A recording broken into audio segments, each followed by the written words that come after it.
शुरू कर दिया है। जब इनके टाइम में कोई बंगाल में रेप होता था तो यह कहती थी कि लड़कियों को 7 बजे के बाद बाहर नहीं निकलना चाहिए, और अब जब बीजेपी रूल कर रही है तो एक लड़की के साथ दुष्कर्म होता है जिसके आरोपी की अभी तक मृत्यु हो चुकी है बताया जा रहा है, और सरकार एक्शन लेते हुए भी नजर आ रही है, FIR कर चुकी है।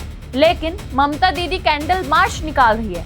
लेकिन क्या ममता दीदी मौमिता देवनाथ के इंसाफ के लिए जो लोग कैंडल मार्च निकाल रहे थे उनके मार्च का हिस्सा बनी थी? सोचिए, ये वही ममता दीदी है जो हमेशा से रेप वाले केस CBI को सौंप देती थी, जिससे इनकी सरकार पर यानी कि TMC पर सवाल न उठे, और इसी वजह से TMC राज में पुलिस ने आज तक कोई भी केस दुष्कर्म का बंगाल में सोल्व नहीं किया। और अब बीजेपी सरकार आने के बाद कर रही है तो इससे ममता दीदी को दिक्कत हो रही है।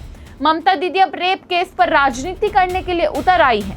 नमस्कार, आप देख रहे हैं अखाड़ा, मैं हूं आपके साथ अनुष्का पवार। आप सभी जानते हैं कि बंगाल में चुनाव हुए, सत्ता परिवर्तन हुआ, लेकिन सत्ता परिवर्तन होने के बाद जिस तरीके से ममता दीदी की TMC टूट गई, 20 सांसदों ने उनका साथ छोड़ दिया, अब उसके बाद ममता दीदी अकेले पड़ गई है और इसी वजह से अब ढोंग रच रही है, झूठी भावना दिखाने की कोशिश कर रही है, सड़कों पर कैंडल मार्च निकाल रही है। लेकिन इन्हीं ममता दीदी को तब क्या हुआ था जब 2024 में RJ कर कॉलेज में एक महिला डॉक्टर के साथ दुष्कर्म हुआ था?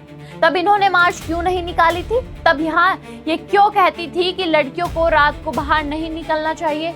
हालांकि वो डॉक्टर 7 से 8 के बीच में ही बाहर निकली थी।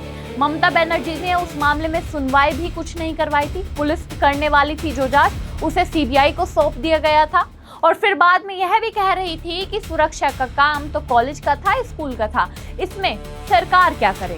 और अब यही ममता दीदी एक मार्च निकाल रही है, ढोंग रच रही है। देख लीजिए वीडियो।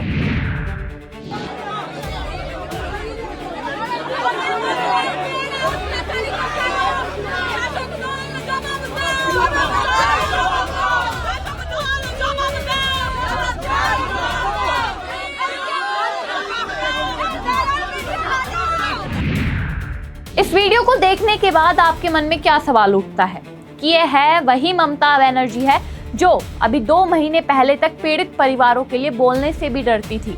क्या यह वही ममता दीदी है जिन्होंने बंगाल को बांग्लादेश बनाने में कोई कसर नहीं छोड़ी? क्या ये वही ममता दीदी है जिनके राज में सबसे ज्यादा दुष्कर्म महिलाओं के साथ हुए और एक महिला मुख्यमंत्री होने के नाते यह कुछ भी नहीं कर पाई?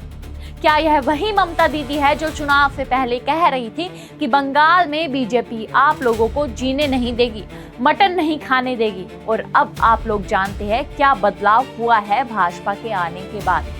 ममता दीदी बंगाल की मुख्यमंत्री तो 2011 में बनी थी, और तभी से पश्चिम बंगाल में दुष्कर्म के मामले भी सामने आने लगे थे, लेकिन एक भी मामला पुलिस को नहीं सौंपा जाता था। सारे मामले CBI को सौंप दिए जाते थे। और अब ममता दीदी भाजपा पर सवाल उठा रही है, जो FIR भी दर्ज कर रही है, मामले पर सुनवाई भी कर रही है और एक्शन भी ले रही है। आप सभी को याद होगा 2015 में पश्चिम बंगाल के नादिया जिले में एक नन के साथ गैंगरेप की घटना हुई थी, जिसकी जांच CBI ने की, जिसके बाद ममता बनर्जी सरकार ने राहत की सांस ली। पार्क स्ट्रीट सामूहिक बलात्कार भी आपको याद होगा। 2012 में कोलकाता के व्यस्त इलाके में एक घटना ने पूरे देश में हलचल मचा दी थी, लेकिन ममता दीदी उस मामले पर भी चुप थी। ममता दीदी ने कहा था कि यह सब उनकी सरकार को बदनाम करने के लिए किया जा रहा है। उसी साल 2012 में भी कटवा में भी सामूहिक बलात्कार होता है। एक विधवा महिला को ट्रेन से उतारकर उसके साथ सामूहिक बलात्कार किया जाता है। तब भी ममता दीदी चुप थी, और अभी तक इन मामलों पर 15 सालों में जब तक ममता दीदी ने राज किया बंगाल में, तब तक कोई भी एक्शन नहीं लिया गया।